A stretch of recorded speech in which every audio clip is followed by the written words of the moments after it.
ليه المحكم في مباراة الملاكمة بيلبس قميص أحمر؟ وليه مطاعم الوجبات السريعة كلها تقريبا شعاراتها حمراء؟ وليه الفستان الأحمر بالذات اللي بيخلي الستات يحسوا بقوة وجاذبية مختلفة؟ اللون الأحمر مش مجرد لون، ده سلاح نفسي بنستخدمه من غير ما نحس، والنهاردة هنكتشف أسراره. يلا بينا نبدأ.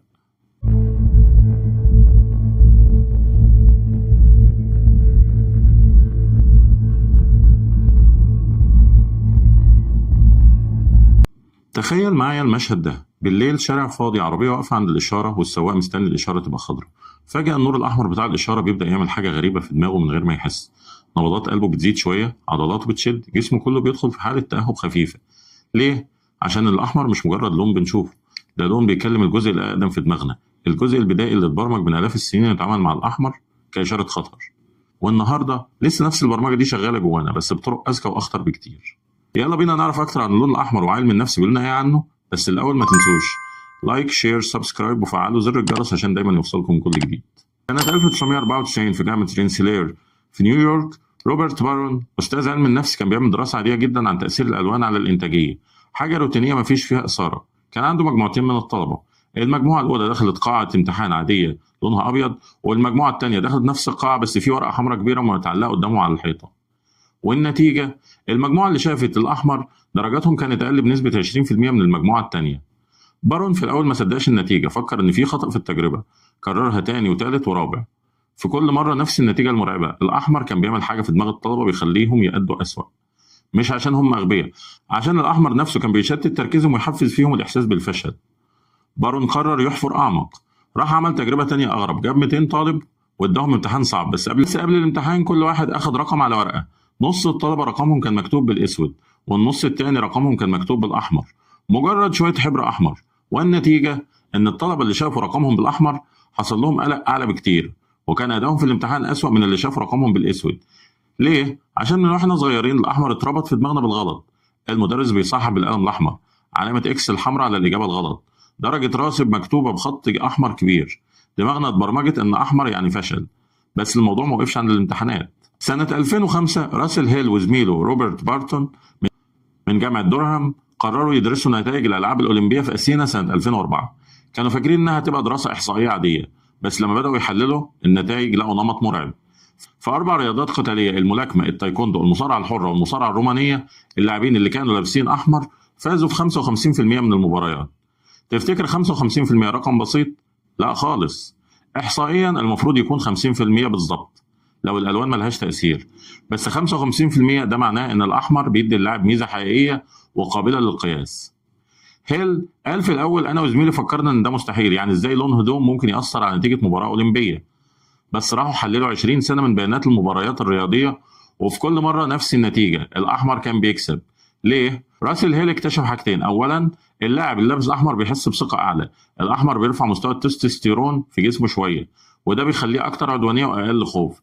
ثانيا، الخصم والحكام كمان بيتأثروا لا شعوريا، دماغهم بتشوف اللاعب الأحمر كأنه أقوى وأكثر هيمنة، وده بيأثر على قراراتهم من غير ما يحسوا. هيل عمل تجربة عبقرية عشان يأكد النظرية دي. جاب فيديوهات لمباريات تايكوندو وعدل الألوان في الفيديو رقميا، خلى اللاعب الأحمر أزرق والأزرق أحمر، ورى الفيديوهات دي لحكام تايكوندو محترفين وطلب منهم يقيموا المباريات. والنتيجة، الحكام كانوا بيدوا نقط أكتر للاعب اللي شايفينه أحمر، حتى لو كان في الحقيقة نفس اللاعب اللي خسر في الفيديو الأصلي. الأحمر خلى الحكام هم محترفين ومدربين ياخدوا قرارات متحيزة من غير ما يحسوا خالص. سنة 2008 أندرو إليوت أستاذ علم النفس في جامعة روتشستر كان عنده سؤال غريب: هل اللون الأحمر بيخلي الستات أكتر جاذبية للرجالة؟ القصة بدأت لما لاحظ إن في كل الثقافات تقريبا الستات بيستخدموا الأحمر عشان يبرزوا جمالهم. أحمر شفايف، فستان أحمر، طلاق أظافر أحمر. ممكن يكون ده مجرد موضة ولا في سبب نفسي أعمق؟ إليوت عمل سلسلة تجارب مذهلة. التجربة الأولى ورى لمجموعة رجالة صورة لنفس الست، مرة في فستان أحمر ومرة في فستان أزرق، كل حاجة تانية في الصورة متطابقة تماما، وطلب منهم يقيموا جاذبية الست على مقياس من 1 ل10. والنتيجة، في الفستان الأحمر متوسط الدرجات كان 7.1، وفي الفستان الأزرق كان 6. إليوت ما اكتفاش بكده، عمل تجربة على ستات كمان، وراهم صور لرجالة في قمصان ألوان مختلفة، والنتيجة نفس التأثير. الراجل في القميص الأحمر كان بيتشاف أكثر جاذبية وقوة ومكانة اجتماعية. تشارلز سبنس أستاذ علم النفس التجريبي في أكسفورد كان مهووس بعلاقة الألوان بالطعم، سنة 2014 عمل تجربة مجنونة في مطعمه الخاص. جاب 50 شخص وقدم لهم نفس الطبق بالظبط، ستيك مع صوص، بس غير لون الإضاءة في المطعم. في الإضاءة الحمراء الناس قالوا إن اللحمة طعمها أحلى وأكلوا 25% أكتر. في الإضاءة الزرقاء نفس الأكل قالوا عليه إنه طعمه غريب ونص الناس ما كملوش أكلهم. في الإضاءة الخضراء ناس كتير حسوا بغثيان. سبنس قال الأحمر بيحفز الشهية بشكل مباشر، عشان كده كل المطاعم الكبيرة ماكدونالدز، كنتاكي، بيتزا هات، برجر كينج شعاراتها حمراء. ده مش صدفة، ده علم. بس الموضوع ما وقفش عند الأكل. سبنس اكتشف إن الأحمر بيخلينا ناخد قرارات سريعة ومندفعة. عشان كده لما تدخل سوبر ماركت اللافتات الحمراء الكبيرة بيخليك تشتري حاجات أنت مش محتاجها. الأحمر بيكلم الجزء الاندفاعي في دماغك مش الجزء المنطقي. طيب بعد كل القصص دي تعالوا نفهم ازاي وليه الاحمر بيعمل كل ده في دماغنا. التفسير البيولوجي: الاحمر والتطور. اجدادنا الاوائل اللي عاشوا في الغابات والسافانا من ملايين السنين كانوا يواجهوا مواقف الاحمر فيها معناه الفرق بين الحياه والموت. يعني لو شفت دم يبقى فيه اصابه او حيوان مفترس قريب. الدماغ البشري اتطور عشان يدي اللون الاحمر اولويه في المعالجه، يعني لما تشوف احمر دماغك بيحلله اسرع من اي لون تاني وبينبهك بشكل اوتوماتيكي. ده اللي العلم بيسموه تاثير الاحمر التطوري. التفسير الكيميائي: الاحمر والهرمونات. لما عينك بتشوف اللون الاحمر بيحصل رياكشن كيميائي في جسمك. الادرينالين بيزيد شويه وهو الهرمون المسؤول عن استعداد الجسم للخطر. معدل ضربات القلب بيزيد بنسبه 3 ل 5%، وضغط الدم بيرتفع شويه. التستوستيرون اللي هو هرمون الذكوره والعدوانيه بيزيد لما الشخص يلبس احمر او يتعرض ليه بشكل مكثف. ده كله بيحصل في ثواني من غير ما تحس، ودماغك بتترجم الاحساس ده لاشكال مختلفه. لو في سياق رياضي بتبقى قوه وثقه، لو في سياق امتحان قلق وتوتر، لو في سياق رومانسي جاذبيه واثاره. التفسير الثقافي: الأحمر والذاكرة الجماعية. الأحمر كمان اتشحن بمعاني ثقافية على مر العصور. في الصين واليابان الأحمر لون الحظ والفرح، بيستخدموه في الأفراح والاحتفالات. في الغرب الأحمر لون الحب. في السياسة الأحمر لون الثورة والتغيير زي الثورة البولشفية وثورات القرن العشرين. في المرور والإشارات الأحمر معناه قف أو خطر في كل دول العالم تقريبا. دماغنا اتشربت المعاني دي من خلال التعرض المتكرر، فحتى لو مفيش سبب بيولوجي مباشر الارتباط النفسي بقى موجود. في حاجة في علم النفس اسمها تأثير ستروب. لو أنا كتبت لك كلمة أزرق بس باللون الأحمر هتلاقي دماغك بتتلخبط ثانية قبل ما تقرأ الكلمة. ليه؟ عشان دماغك بتعالج اللون أسرع من النص المكتوب. الأحمر بيشد الانتباه بقوة، وده بيخلي أي حاجة تانية موجودة معاه تاخد أولوية أقل. عشان كده في الامتحانات الأحمر بيشتت التركيز ويخلي الطالب يفكر في الفشل. في التسويق الأحمر بيشد عينك للعرض قبل أي حاجة تانية على الرف. في التصميم الزرار الأحمر زي اشتري الآن بيجذب الكليكات أكتر من أي لون تاني. الأحمر والسياق: نفس اللون وتأثيرات مختلفة، والحاجة المهمة جدا تأثير الأحمر بيعتمد على السياق. في غرفة النوم الأحمر بيزود الرومانسية والشغف. في المستشفى الأحمر بيزود القلق والتوتر.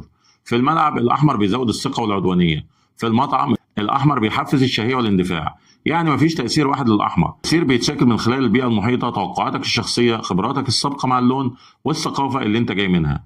وتعالى نتكلم عن الجانب المظلم: استغلال الأحمر ضدك. الشركات والحكومات عارفة كويس ازاي تستغل سيكولوجية الأحمر. في السوبر ماركت اللافتات الحمراء بتخليك تشتري عروض انت مش محتاجها. مواقع البيع اونلاين العداد الأحمر اللي بيقول لك بيع 10 دقائق على انتهاء العرض بيحفز الشراء الاندفاعي.